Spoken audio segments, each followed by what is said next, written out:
দর্শক, যেমনটি বলছিলাম, সোহরাওয়ার্দী উদ্যানে জামায়াতে ইসলামীর জাতীয় সমাবেশ স্থলে আছেন সহকর্মী সোহাগ বিশ্বাস। সেখানকার পরিস্থিতি জানতে সরাসরি যুক্ত হচ্ছি তার সঙ্গে। সোহাগ, আপনার সাথে কিছুক্ষণ আগেও কিন্তু আমরা খবরটিতে যুক্ত ছিলাম। গতকাল থেকে এখন পর্যন্ত কিন্তু খুব শান্তিপূর্ণভাবেই দলে দলে যোগ দিচ্ছেন জামায়াতের নেতাকর্মীরা সোহরাওয়ার্দী উদ্যানের উদ্দেশ্যে। সেখানে কেমন ঢল দেখছেন এই মুহূর্তে? উজমা, আপনি দেখেই বুঝতে পারছেন যে আমি এক জনসমুদ্রের মাঝে দাঁড়িয়ে রয়েছে। রাজধানীর সোহরাওয়ার্দী উদ্যানে জামায়াতে ইসলামের এই জাতীয় সমাবেশ, এই জাতীয় সমাবেশ আনুষ্ঠানিকভাবে নেতৃবৃন্দরা বক্তব্য রাখবেন বেলা 2টায়। তবে কোরআন তেলাওয়াতের মধ্য দিয়ে সকাল 10টার কিছু আগেই এই যে সমাবেশের সেটি সাংস্কৃতিক পর্বের শুরু হয়েছে। বিভিন্নভাবে বিভিন্ন সময়ে জামায়াতে ইসলামের যেসব সাংস্কৃতিক সংগঠনগুলো রয়েছে তারা বিভিন্ন পরিবেশন করছেন এবং সেই পরিবেশনের মধ্যেও তারা তাদের যে 7টি দফা নিয়ে যে এই জাতীয় সমাবেশ, সেই 7 দফার বিষয়গুলো নানাভাবে তারা উপস্থাপন করবার চেষ্টা করছেন।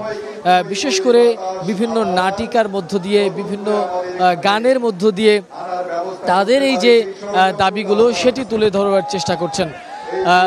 উজমা, আমি আপনাদেরকে যেটি জানিয়ে দিচ্ছি যে আসলে জামায়াতে ইসলাম কিন্তু তাদের 7টি দফা রয়েছে, সেই 7 দফার ভিত্তিতেই আজকের এই সমাবেশ তারা করছেন। 7 দফার মধ্যে অন্যতম যে দফাগুলো রয়েছেন সেটি হচ্ছে পিআর পদ্ধতিতে আগামী জাতীয় সংসদ নির্বাচন, স্থানীয় নির্বাচন জাতীয় নির্বাচনের আগে অনুষ্ঠিত হবে, আইন শৃঙ্খলা রক্ষাকারী বাহিনীরা যাতে করে নির্বিঘ্নে দায়িত্ব পালন করে, অর্থাৎ লেভেল প্লেয়িং ফিল্ড নিশ্চিত করা, এবং বিদেশিদের যারা অবস্থান করছেন তাদের ভোট আগামী জাতীয় নির্বাচনে কিভাবে নেওয়া যায় সেই বিষয়গুলো নিয়েই আজকের এই জাতীয় সমাবেশ।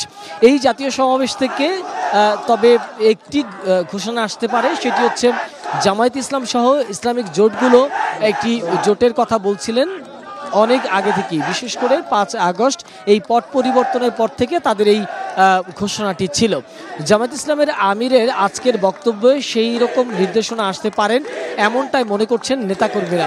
এছাড়াও জামায়াতে ইসলামের এই মহাসমাবেশ থেকে জামায়াতে ইসলামের আমির বেশ কিছু নির্দেশনামূলক বক্তব্য রাখবেন, যে বক্তব্যের মাধ্যমে জামায়াতে ইসলাম আগামী নির্বাচনে কি করবেন সেই বিষয়টিও উল্লেখ করবেন তিনি।